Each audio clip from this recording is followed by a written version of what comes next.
Gita arts Allu Ramalingaiah గారు గొప్ప communist. Allu అరవింద్‌ని సంధి చేసి అల్లరి విందు అన్నారు.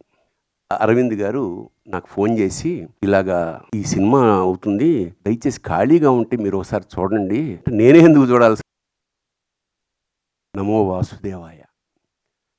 ఈ ఈ ఈ సినిమా గురించి మాట్లాడుతున్నప్పుడు కూడా తెలియని ఒక ఉద్విగ్నమైన ఫీలింగ్ కలుగుతుంది నాకు. ఆయన అశ్విను, నేను భరణి. అంత వెంట అశ్విని తర్వాత భరణి. గీతా ఆర్ట్స్ అల్లు రామలింగయ్య గారు గొప్ప కమ్యూనిస్టు. గీతా ఆర్ట్స్ ఎందుకు పేరు పెట్టారో ఉత్తరోత్తర అల్లు అరవింద్ గారు వివరించారు. ఏదైనా గీతా సారాంశం ఏంటంటే, మంచి కర్మకి మంచి ఫలితం తప్పకుండా లభిస్తుంది. వెరీ సింపుల్, అంతకన్నా ఏం లేదు. అలాగే వేటూరి మహానుభావుడు ఏనాడైతే అరవింద్ గారి గురించి ఒక్క లైన్ చెప్పాడు, అది జీవితాంతం మర్చిపోలేను. నిజంగా లక్షలు ఇవ్వచ్చు ఆ పదానికి. ఏమిటంటే, అల్లు అరవింద్ని సంధి చేసి అల్లరి విందు అన్నారు.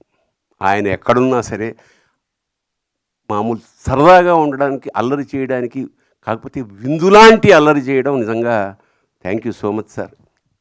అరవింద్ గారిని చాలా తక్కువ సార్లు కలుస్తాను, కానీ ప్రతిసారి ఓ మొమెంటరీ, ఓ జ్ఞాపకంగా మీకు మాత్రం ఖచ్చితంగా మా ఇద్దరి మధ్య అలా మిగిలిపోతుంది. అలాంటి అరవింద్ గారు నాకు ఫోన్ చేసి, "ఇలాగా ఈ సినిమా అవుతుంది. దయచేసి ఖాళీగా ఉంటే మీరు ఒకసారి చూడండి." అంటే నేనే ఎందుకు చూడాలి సార్ అంటే, దాని గురించి మాట్లాడగలిగిన కొంచెం సాహితీ వ్యవసాయం చేస్తున్న వాళ్ళతో, అంటే ఆ లెక్కన జొన్నవితులు గారు కూడా ఉన్నారు కదా అన్న. నేను ఆయన కూడా పిలిచానండి అన్నాడు తమాషాగా.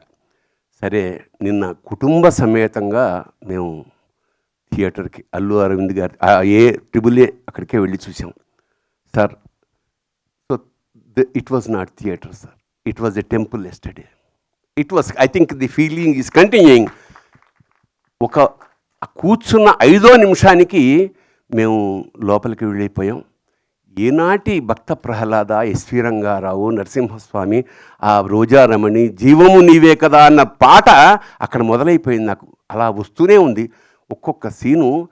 ఇది సినిమా తీశారా లేకపోతే సాక్షాత్కారం జరుగుతోందా మాకు అర్థం కాలేని ఒక అద్భుతమైన లోపలికి వెళ్ళిపోయాం. దాదాపు ఒక 20-30 సార్లైనా కళ్ళు చెమర్చే ఈ భావన, the way how you tackled, అంటే కొత్త డైమెన్షన్స్. ఇప్పుడు ఇందాక అమ్మాయి చెప్పింది, మా యాంకర్, వాడిని విష్ణు ఎత్తుకోవడం వరకు ఆ కళ్ళల్లో ఆయన చూపించిన ఆర్ద్రత నిజంగా విష్ణువు అంటే తప్పకుండా మనకి దర్శనం అవుతుందా అని మేము జన్మజన్మలు ఋషులు తపస్సు చేస్తే ఎలా వస్తుందో అలాంటి ఒక గొప్ప తపస్సు చేశాడు అశ్విని. సో మీకు లభించిన అదృష్టం కాదు సార్, యావత్ ప్రపంచానికి కూడా విష్ణుమూర్తిని, నరసింహస్వామిని దర్శనం చేయించేశారు. ఆ చివరి మూమెంట్ ఏదైతే ఉందో ఆ 20 నిమిషాలు, అంటే సభాముఖంగా మేము పిలవడానికి కూడా కారణం ఇది పూర్వజన్మల పుణ్యం. ఈ సినిమా చూడడం యోగం అన్నమాట. ఖచ్చితంగా ఒకసారి కాదు, ఎన్నిసార్లు మేము చూడాలో నాకే తెలియట్లేదు. ఎన్నిసార్లు చేసినా కొత్త ఎక్స్పీరియన్స్. ప్రతి క్షణాన్ని ఈ మధ్యకాలంలో ఎంజాయ్ చేసిన పరిపూర్ణమైన సినిమా ఇది.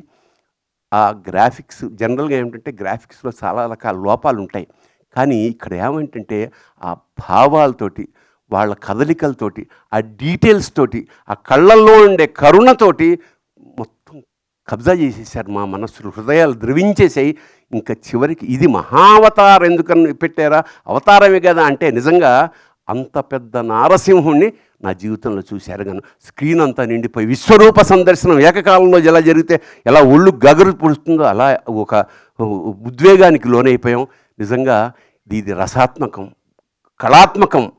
ఇంకోటంటే ఒక్క విషయం చెప్పాలి, ఇది తీసిన వాళ్ళు, చేసిన వాళ్ళు, రాసిన వాళ్ళు, తీసిన వాళ్ళు, చూసిన వాళ్ళు కూడా ధన్యులే.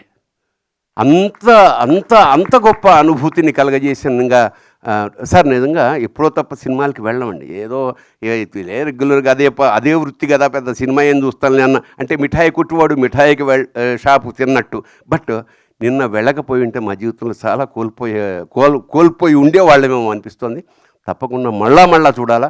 అంతా అయిపోయి సార్ మేము సినిమా బయటకు వస్తుంటే మా మనవడు కూడా వచ్చాడు, 3 ఏళ్ల వాడు. వాడిని జొన్నవిత్రులు గారు అడిగారు లిఫ్ట్లో, ఒరే నువ్వు భక్త ప్రహ్లాదుడువా నారసింహుడివా అంటే వాడు అన్నాడు. అంటే ఒక 3 ఏళ్ల వాడి మనస్సులోకి నరసింహస్వామి ఎలా ప్రవేశించేశాడో ఆశ్చర్యం వేస్తుంది. ఈ సినిమా సార్ మీరు 2 ఏళ్ళకి ఒకసారి ప్లాన్ చేస్తున్నారు కదా, I think that will run for 2 years sir continuously. Yes, then only you have to take another project. అట్లాగా I think it's a big project ఇది lord has given you sir. I think this is the greatest opportunity of our life. ఒక cinema ఒక కావ్యంలాగా, అలాగే సనాతన ధర్మాన్ని ఇంత అంటే ఎక్కువ ప్రచారం ఏమి అక్కర్లేదండి, ఒక్కసారి సినిమా చూస్తే అది గుండెల లోపలికి వెళ్ళిపోయింది. ఇలాంటి సినిమా నిర్మించిన వాళ్ళకి చెప్పాం, ఇలాంటి అవకాశం ఇచ్చిన మాకు కూడా మా జన్మలు ధన్యమయ్యేగా భావిస్తూ జై నారసింహ, జై నారసింహ.